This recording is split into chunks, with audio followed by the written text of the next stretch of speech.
Hello dear viewers, once again welcome back. As we all know that we are dealing with the analysis of the continuous beam by the Clapeyron's theorem, and today we are going to deal with a specific case in which on the continuous beam one end will be a fixed end, whereas on the extreme end there will be a overhanging part of the beam. So let us see which problem we are going to analyze today. Now looking at this problem, you can see here this end A is a fixed end, whereas CD part is a overhang. So this is what is the new sort of a problem which is to be analyzed today. As far as the last problem is concerned, we have already seen how this particular part of a fixed support is to be dealt with. Same is to be done in this particular problem, but step by step. So first step we will be looking at what is to be done with the fixed end. Now in this case, as we know, whenever we are going to come across a fixed end, there we have to remove the fixicity and extend the span on the left hand side, which is called as a dummy span. So here we have extended dummy span AO on the left hand side part, and we are going to consider the beam further for the analysis. Now we know, as we have to deal with a Clapeyron's theorem in which we are going to use the governing equation. In that governing equation, certain parameters we are going to understand from the free bending moment diagram. So it is very much necessary at this moment itself to draw the free bending moment diagram here with a dummy span also, and here we are going to work out the various parameter related to the free bending moment diagram. So here A0 is the area of a free bending moment diagram on the span OA, as well as X0, as there is no loading, no length, so all the parameters related to this span will be equal to 0. That is what A0 is equal to 0 and X0 is equal to 0. Similarly, for the next consecutive spans, A1 is the area of first span, that is AB span, and this being a triangle, so we know how to work out the area half base into height, that is coming out to be equal to 80 kilonewton meter. Similarly, x1 is to be worked out.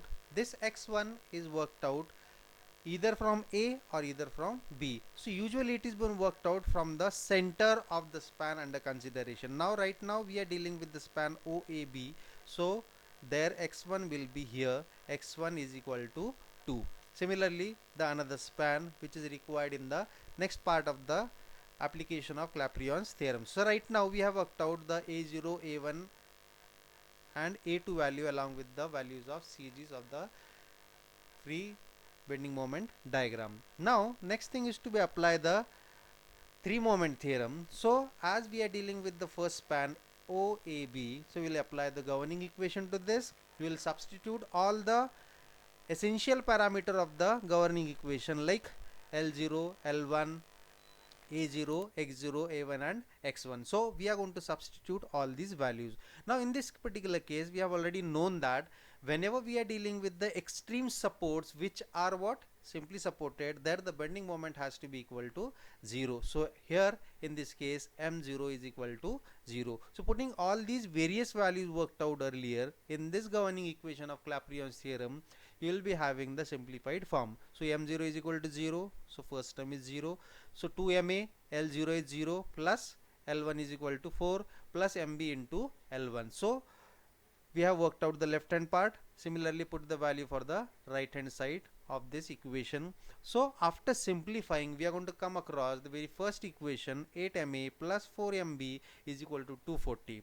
Now moving ahead, let us talk about the next span, that is ABC span. Again, once again applying, we are going to applying the governing equation of Clapeyron's theorem. So here you can see the governing equation for the Clapeyron's theorem, and we are going to put the various essential values which are already been worked out in the free bending moment diagram. So L1 we know 4, L2 equal to 6, whereas on the right hand side A1, X1 are already worked out. Substituting all these values and simplifying it, we are getting 4MA plus 20MB plus 6MC is equal to 780. So we have right now equation number 1 and equation number 2 which cannot be solved yet, because in equation number 1 there are two unknowns, that is MA and MB, whereas in equation number 2 we have again three unknowns, that is MA, MB and MC. Now to find out or to understand what is this MC, we have to move in the further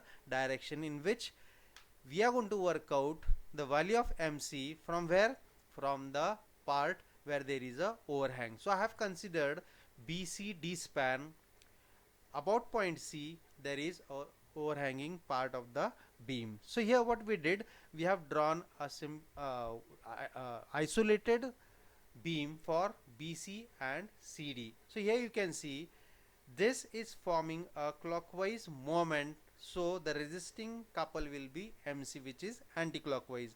So this C and this C is one and the same, so they have to be equal, opposite and in the opposite sense. So this being anti-clockwise, this has to be clockwise. So as far as the value of MC is concerned, I am going to take a moment about point C for the span CD. So here I have to take a moment about point C. So this is moment about point C. So here minus MC plus 20 into 2 is equal to 0. So here value of MC is coming out to be equal to 40 kilonewton meter. Now this MC and this MC are opposite to each other. So we have worked out this particular value for this MC, which is to be substituted in equation number 2. Now after substituting this value of MC in equation number 2, let us see what we will be getting. So here we have equation number 2, we have substituted a value of MC is equal to 40, and after simplification we are getting new equation 4MA plus 20 MB is equal to 540. So this is equation number 3.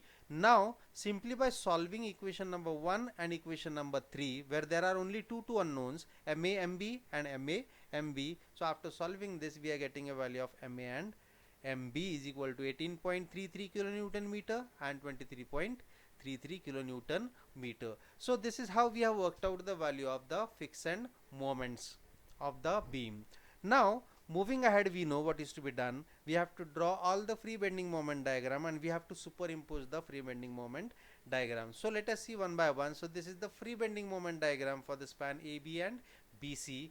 Next, this is the fixed moment for the span ABC and D also. In this case we have considered the overhanging also. Now once we have these two bending moment diagrams, that is free bending moment diagram and a fixed bending moment diagram, we know what is to be done. We have to superimpose both these two bending moment diagrams. So this is how we have superimposed these two bending moment diagram.